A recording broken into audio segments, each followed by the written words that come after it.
I was going to say, how do you deal with the fact that it's so a lot? Maybe I'm wrong when I say this, but I guess a lot of the work you do is not as easily measurable as something as simple as we spent X, we made X. That's simple business sort of stuff.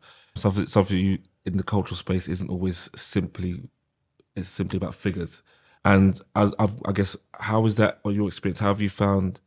How do people measure that, and how do you feel people respond to this was a success? How do you get people to see that was a success in the open?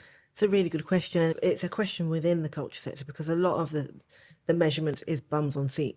Okay, that's what they use. Bums on seat is probably not always an indication of whether a project was good or not. Yeah. There is a quantitative and the qualitative evaluation, and I think they both have their place. But I actually am an advocate for the qualitative, because you can spend £1,000 and one person turns up to a thing. Quantitatively, that's not good business, right? Yeah. Qualitatively, if that has changed one person's life from afar on, of course, that is more than its weight in gold. So going back to how we've measured Windrush, we're still doing that, but we're measuring it by attendance.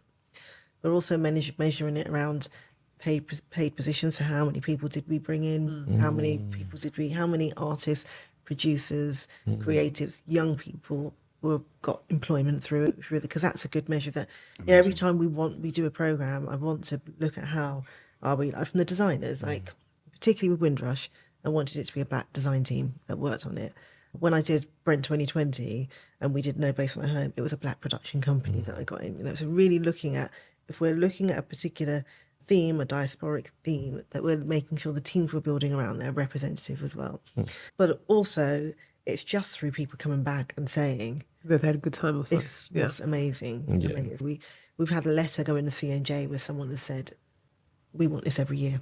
With the amount of texts that we've had, all of this is collated in terms of that qualitative response that we're getting. And I think for local councils, it's got to be the both. It's got to be and particularly Camden, we listen to what the community say and value. So both the how many people attended and that feedback really helps shape the need going forward. Okay. No. Very interesting. I've witnessed firsthand the literally instant impact that when we had David Olusoga talking about Lord Pitt, and we had some school kids literally sitting down, and it started off with gentle head nods, but as they understood more and more about his story, they just got more and more vibrant and big smiles on their faces, and that connection with historic identity and being able to feed off.